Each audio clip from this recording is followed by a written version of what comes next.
Hi everyone, it's Jerry. This is Game 5 from the 2014 World Chess Championship match between Magnus Carlsen and Viswanathan Anand. Going into this round, both players remain level at 2 points apiece.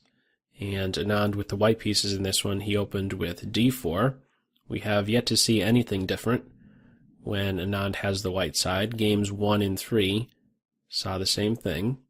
How will things be different in this one? After knight f6, c4, and e6, we're following Game 3 so far, with still knight f3. In Game 3, at this moment here, we saw d5.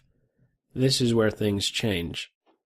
Instead, we enter a Queen's Indian with b6, g3. Black inserts this check in order to inconvenience the queen bishop, and only then return to e7. This is a bit awkward with the bishop on d2. It's off the back rank, but it gets in the way of the queen from seeing the d4 and d5 squares. So eventually he'll have to move again. Knight c3, bishop b7, bishop g2, and with c6 black is prepping this d5 advance. White plays e4. There's castles as well here. And e4. Well, white goes with e4. Looking to maybe kick the knight around if black is careless with castles. That's something that we likely would not have. But after e4, it is instead black following through, swinging the back completely around. d5 it is. And now e takes d. Doing something other than e takes d, such as e5, the knight can simply drop right into the center and is immune from capture. Knight takes, pawn takes, he's hit, and d4 would fall. So it is instead e takes d, c takes d, and now knight to e5. A typical move when you have that kingside fianchettoed bishop. You will look for that opportunity, in other words, to move the knight, open the diagonal, and, well, improve the knight's position, really. Knight e5 does just that, and now this pawn on the d5 square is in a pin. Both sides castle, and now knight to c6, challenging the one piece in the black position, getting another developing move in. C takes d, and not the immediate recapture. This is a very delicate position. It's delicate, or it's critical, because there are ways that the pawn structure can change. As an example, if black is immediately recapturing on d5 with the knight, there can follow knight takes knight, and after the pawn takes, we have this ram structure, and white has some play here after queen to a4. Pressure on c6, ensuing pressure here, and if black wants to release that, he may very well have to change the structure again, and I don't know how favorable a structure this is on the black side. I don't know that this is an asset in such a position to work with an isolated d-pawn in such a simplified position. White would have a very strong pawn chain and can play against that d-pawn. Rook a to d1, bishop c3, very nice posts for the white pieces. So in other words, black will not be so quick to recapture on d5. After c takes d, we don't have knight takes, but rather knight on c takes e5, and now white too needs to be careful. We don't have the immediate recapture, but instead something else. If d takes e in this position, we can now have knight takes d5, and this pawn on e5 is, I think we can say, a bit overextended. I don't know that this is so inconvenient to the black side, and I'm seeing it more as a liability than an asset. One day, could even have this bishop putting pressure on this pawn. I think we could quickly have a good versus bad bishop type of situation.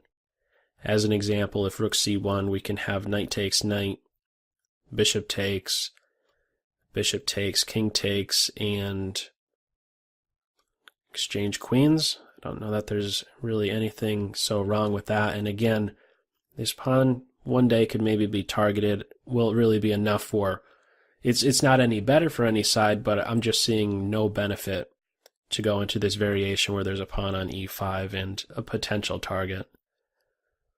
We don't have that. We don't, once again, just like we did not have an immediate recapture on d5 with a knight or a pawn, after knight takes on e5, we don't have an immediate recapture, but instead, this sneaky move d6, hitting the bishop and throwing a punch at this unprotected queen bishop on b7.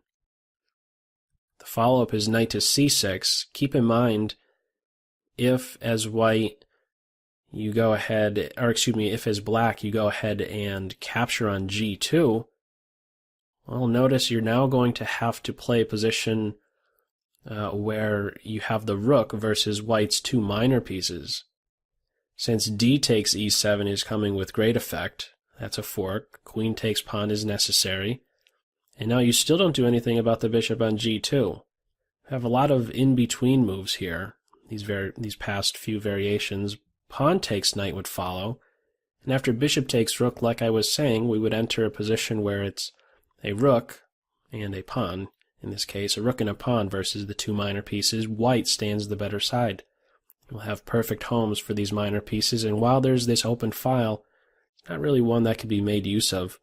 Bishop on e3 is a fantastic piece.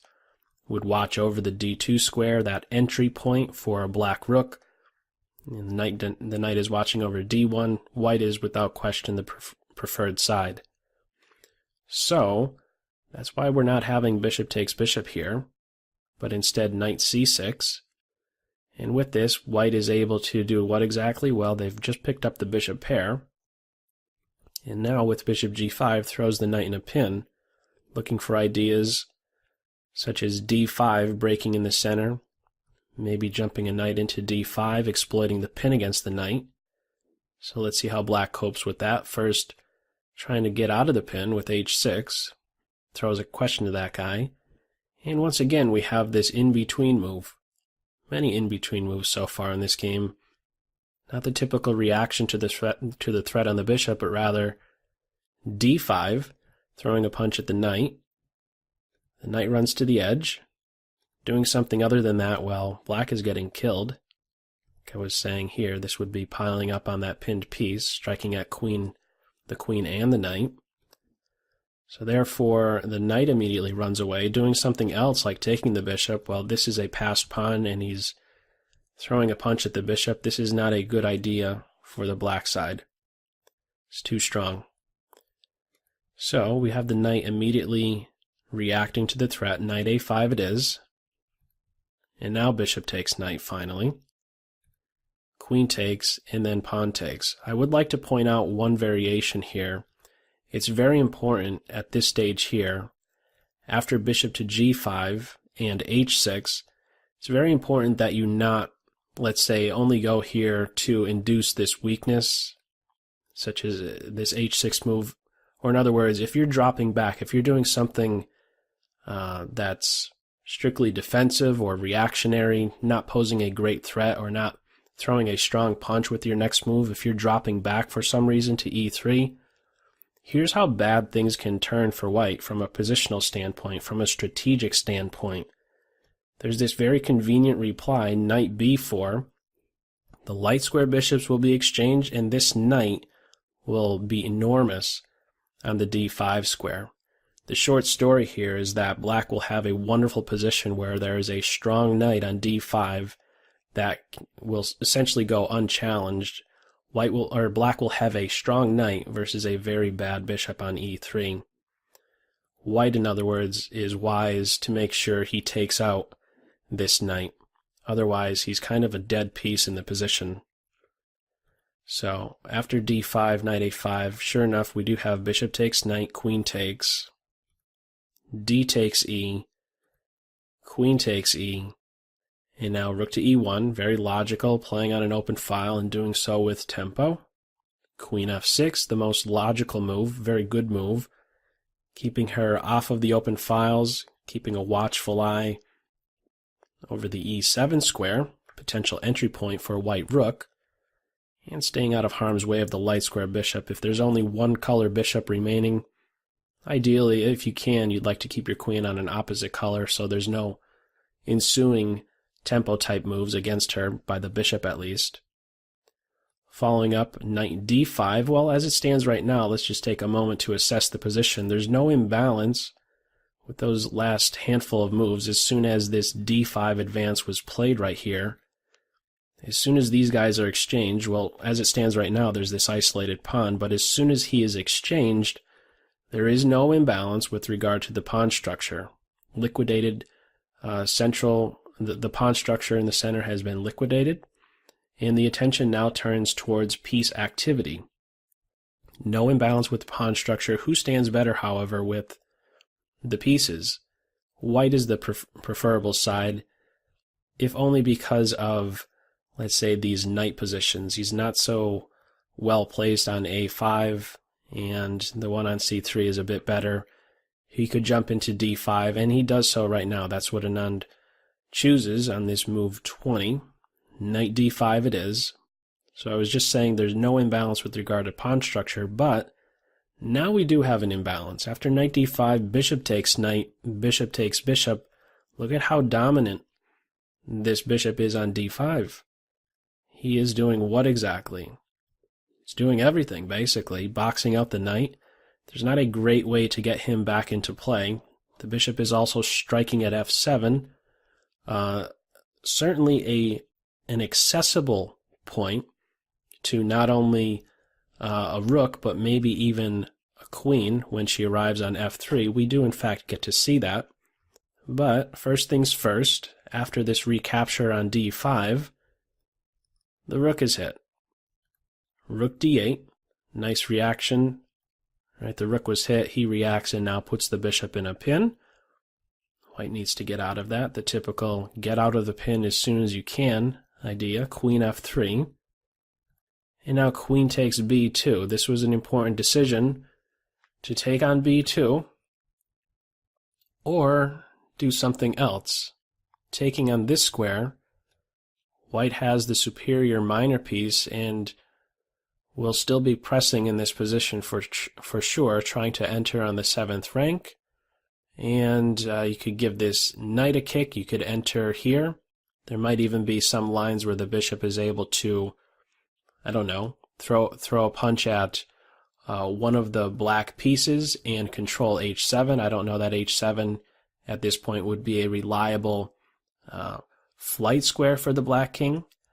g6 would probably be needed at some point, so this move, an additional move in other words, would still be needed on the black side before the king has a reliable flight square, whereas white has absolutely no issues. No time would be needed in order for the white king to be nice and cozy with his flight square. g2 is perfect. I should also note one other important detail right here, one other important variation. This moment right here, that knight was snapped right off with bishop takes knight. But this was a very interesting line, one that can also have translated into an imbalance in the form of two minor pieces versus a rook.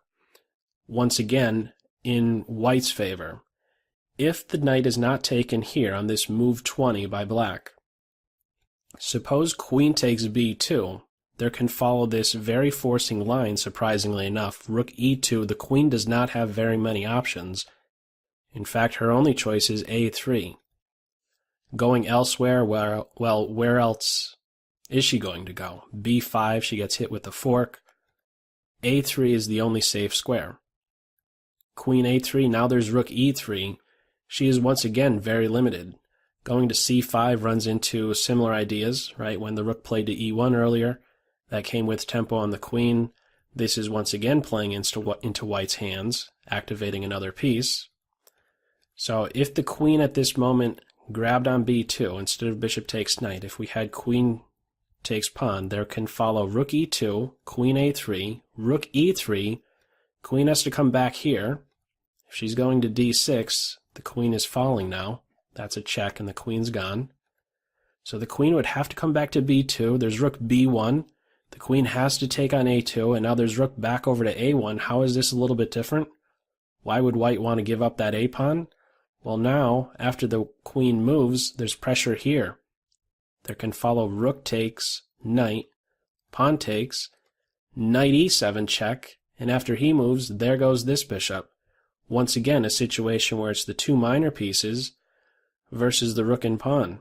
And rook and two pawns, there's a outside pass pawn. This is a very difficult position to assess. I'm not sure who stands better. The evaluation will read that white is the better side, but in practice, I'm not so sure. This is a very scary passed pawn. Not so easy for the minor pieces to coordinate in a way where they can prevent these guys from advancing. I'm not exactly sure who stands better in this ending. In the earlier variation I was showing, where it was the two minor pieces versus the rook, there was good coordination. Black, in that case, did not have a pass pawn. Things, again, however, are a little bit different here, with black having an outside pass pawn. It's not a variation we went into, but certainly something that was being calculated by both sides. Instead, we had bishop takes knight, bishop takes bishop, rook a d8, queen f3, and instead of this move here, we have black scooping up a pawn, rook a to d1, and now there's some serious stuff happening. White is down a pawn, but has great play here. This knight has yet to do anything. He's been sidelined. With this last move, white is already threatening ideas of simply entering the 7th rank, adding additional pressure to f7, as well as snipping that f7 pawn right away, just to highlight, making a dummy move. If a6, there's just capture. On rook takes rook, you're dropping that rook in here. In fact, it's already a mate in 8. So my main point here is that there is now two ideas in mind by white. As soon as the rook plays to d1, playing here right away, you're dropping the rook. So after rook a d1, there's this move in mind, snipping on f7 and entering on e7. How does black deal with that? Queen f8, offering a queen exchange. Queens are exchanged at the cost of damaging this structure. White is still able to enter. This pawn is now hit, and f7 is hit. This is a threat in the position. Once again, just to highlight, if a6, there's bishop takes f7 on rook takes. Once again, we're dropping that rook. The f7 pawn, curiously enough, right, these guys here are doubled and isolated. However, this guy here is much more valuable than a7. Without this guy around, that means that the white rook will be sealing this king off from even thinking about getting towards the center of the board, which is his ideal environment since we're in an end game. He wants to be able to step up to g7, play f5, and then make use of this f6 square. So while he's doubled again, he turns out to be much more important, much more valuable than this a7 pawn. So that's why we're having king g7. Black simply does nothing about this pawn here. There is now no bishop takes pawn here since it's not coming with check. Rook takes a7. What was pointed out after the game is that rook c7 would have been another interesting try, trying to do what exactly? Limit this knight, not allow him to get back into play so easily, with ideas of maybe rook to d3. This is an interesting idea. If suppose a6, rook d3, and let's just make another passing move to highlight a particular tactic that's present. If b5, there can follow bishop takes f7. And on rook d3, there's bishop to c4, getting this pawn back. But we didn't have a rook c7. Instead, rook takes a. So now the material is restored, and the attention once again still turns towards what exactly? The minor piece imbalance and the kingside pawn structure. With this last move, white is now, well, white was already in a pin. This pin right here is now being made use of. Black's next move, knight c6, hits the rook. There is no bishop takes knight. You're dropping on d1. So knight c6, and now with rook b7, we're essentially going to enter a position where the queenside pawns have been exchanged. And this is exactly what black would want when it's the bishop versus a knight. If you can exchange pawns in such a way where they are only on one side of the board, the chessboard basically becomes a bit more narrow, a bit smaller to work with. A smaller environment is a much more ideal environment if you're the side who has the knight. That way he's not having to run from one side of the board to the other. The bishop, he has no issues with doing just that. So having these A and B pawns exchange is exactly what black would want. After knight to c6, we did have rook b7. Another try in order to keep these pawns on board would be rook a4, but as was pointed out in the game, Anand was saying after rook d6, bishop b3, and these rooks being exchanged, he basically went as far as this here, saying that the knight on d4 would be a very strong piece, and it's tough to say that this bishop would be any better than the knight in this position. So instead of rook to a4, trying to preserve these queenside pawns on the board, it was instead rook b7, and now we have these forcing moves, knight b4, rooks are exchanged, the a pawn drops, the b pawn drops, and now the knight can finally return. f5 is in, and this is now simplifying way too much. There go the bishop and knight. Even if black was down a pawn at this point, it's close to being holdable. It's very close to holdable, of course, but you don't even have to play this position down a pawn. f5 is in. We have a bunch of other exchanges. e3 exploits this pin. That's not a problem, though. Rook e4, rook takes f2, king g3, and after rook takes f5, these guys agree to a draw, and it's just a dead draw position. Nothing to do at this point. So this is a match that remains level. If you think back to 2013, after Game 4, I should say Game 5 was a decisive result, and in that match, in the 2013 match, that's where Carlsen pulled ahead 3-2, but this time around we are split. Again, they are level, 2.5 points each, and we go into round 6 tomorrow. So we'll see what takes shape then. As always, I hope you got something out of this video. Take care.